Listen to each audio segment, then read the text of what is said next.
We're here at Marawi City. We're heading to Masyu, the next municipality.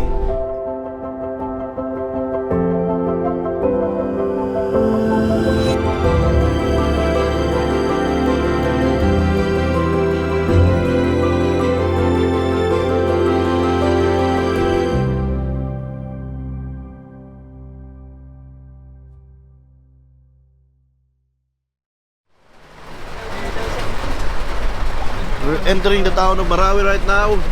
It's heavy rain. Sinalubong na po kami ng malakas na ulan. Pero tuloy pa rin ang ating advocacy. Walang atrasan na to. Basta nandyan ang aming chairman, tuloy-tuloy kami. Kahit mabasa pa tayo ng ulan, tuloy-tuloy tayo sa pamimigay ng wheelchair dito sa Marawi City.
Dito kami sa Marawi City, yung dating ground zero.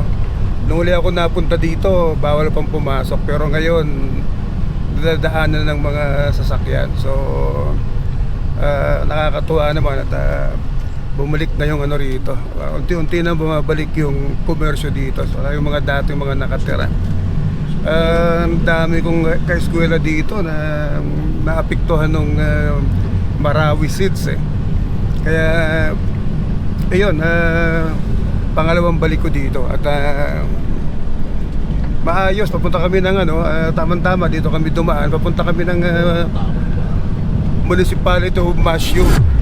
Doon ang aming ngayon, doon ang aming scheduled na distribution ng libreng wheelchair sa mga PWD ng Masyu. Actually, medyo late na nga kami.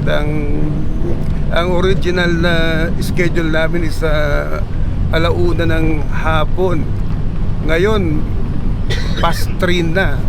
Medyo nasiraan yung aming truck na kakargahan ng wheelchair. So nag-antay kami ng ibang magagamit na truck. Kahit paano yung ating scheduled na distribution ng wheelchair sa Masyu ay matutuloy kahit na late ang aming dating dahil sa nasiraan nga ng yung aming original na gagamitin truck. So ngayon nag-hire kami ng apat na maliliit na van saka dalawang elf. 100 wheelchair para sa ating 100 beneficiary dito sa Lanao del Sur.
Ramones, ano na pangalan si Kisilan?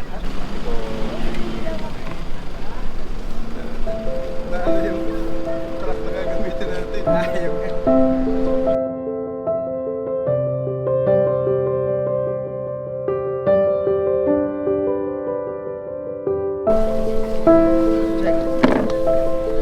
Uy! Yun! Yun! Paano ito tinatanggal?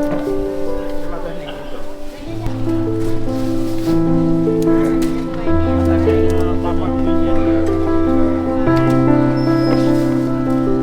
Yun! Okay na?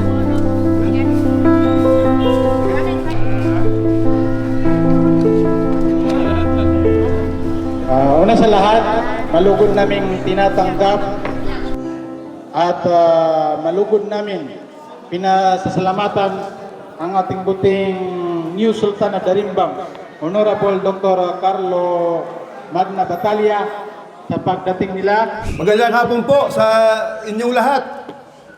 Magandang hapon. Pasensya na po at medyo inabot kami ng papadilim. Sa mga barangay kapitan na nandito po ay maraming salamat. At natulungan po ninyo ang Batalya Cares na mapaabutan namin ng tulong ang mga PWD dito po sa lugar ng Masyo. At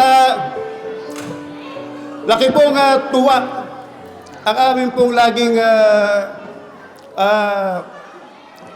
amin pong experience pagka ganito pong nakikita namin mismo yung amin pong mga beneficiary. Hindi madali po ang maghatid ng tulong, lalong-lalo na po pag ganito, sobrang na po ang layo. Ito po ay galing sa Manila, tumawid pa ng dagat yung mga wheelchair para lang po maipamahagi namin sa inyo pong mga kamag-anak, sa amin po mga kababayan na nangangailangan po ng wheelchair. Ang hirap po. Ang hirap po ng kalagayan. Hindi lang po yung mismong PWD. Mas nahihirapan po yung nag-aalaga. Mabigat at talagang lahat po ng member ng pamilya niyan ay talagang sobrang dinadanas na hirap sa pag-aalaga ng PWD. Kaya nga po, yun po ang aming talagang nasa isip, hanapin po yung mga PWD sa mga sulok po ng Pilipinas. Sana makaginhawa, makapagbigay po ng saya, makagaan sa pang-araw-araw na buhay ang amin pong bigay na wheelchair sa inyo. Magandang hapon po at maraming salamat.